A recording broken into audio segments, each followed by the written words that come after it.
অনেক দিন আগে এক ঘন অরণ্যে এক শিয়াল বাস করত। দীর্ঘদিন ধরে সে কোনো খাবার জোগাড় করতে পারেনি।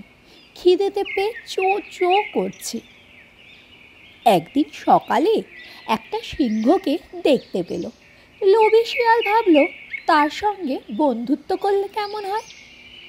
শিয়াল জানতো সিংহরা চট করে শিকার করতে পারে। যদি সিংহ তার বন্ধু হয় তাহলে খাবার পেতে আর অসুবিধা হবে না। সে সরাসরি সিংহের কাছে গেল।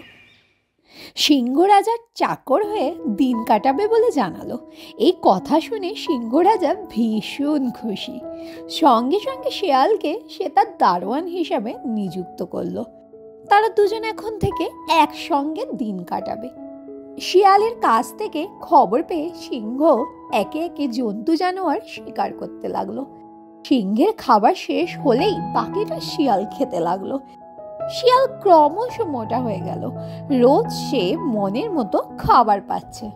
ধীরে ধীরে সিংহটা শিয়ালকে ভালোবাসতে শুরু করলো, প্রশংসা করতে লাগলো তার।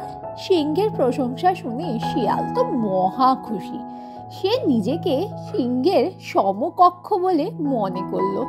ইচ্ছে করলে শিয়ালকেও সিংহ শিকার করতে পারে, তবু মনে একটু ভয় করছে বৈকি। একদল হাতি এসেছে সেইখানে। শিয়াল ভাবলো একটা হাতিকে মেরে ফেলতে হবে।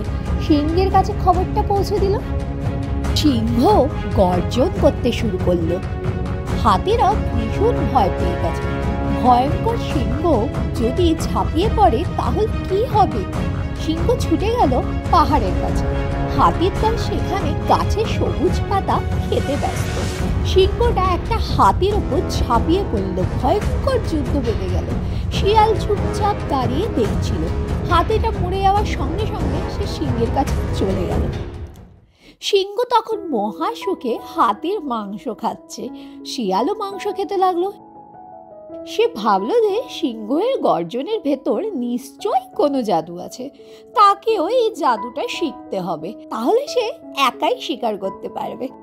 একদিন সে সিংহের কাছে প্রার্থনা করলো যে একটা হাতি শিকার করতে চায়। সিংহ তাকে বারবার বাধা দিচ্ছিল। হাতি শিকার করা অত সহজ নয় রে। শিয়াল কোনো কথা শুনল না, যেন একবার তাকে সুযোগ দেওয়া হয়। পরের দিন যখন হাতির পাল সামনে এসেছে, সিংহ শিয়ালকে ডেকে পাঠালো। এবার শুরু হোক তার পরীক্ষা। শিয়াল সিংহের মতো গর্জন করার চেষ্টা করলো, চোখে মুখে ফুটিয়ে তুললো রাগী ভাব। কিন্তু গর্জন তো দূরের কথা, তার মুখ দিয়ে চিচিয়ে আওয়াজ বের হচ্ছে। বনের জন্তুরা এমন আর্তনাদ শুনে অবাক হয়ে গেছে। বেচারি বোকা শিয়াল বুঝতে পারছে না যে তার ডাক সিংহের গর্জনের মতো নয়। নিজের ওপর অসীম আস্থা তার। শিয়াল দেখলো যে সিংহটা সব কিছু লক্ষ্য করছে। শিয়াল এইভাবে সিংহটার আরো কাছে আসার চেষ্টা করলো। পাহাড়ের ওপর থেকে ঝাঁপিয়ে পড়লো হাতির ওপর। ভাবলো সে হাতির সুর আঁকড়ে ধরবে। হঠাৎ হাতিটা সরে গেল। শিয়াল মোটেই সিংহ নয়। হাতিটা ভাবলো দুষ্ট শিয়ালকে শাস্তি দিতে হবে। শিয়ালটা ভেবেছিল নিরাপদে লাফিয়ে পড়বে।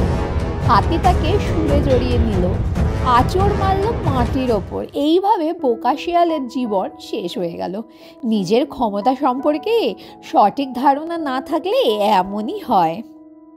আরও নতুন নতুন গল্প পেতে আমাদের চ্যানেলটিকে সাবস্ক্রাইব করতে ভুলবেন না কিন্তু।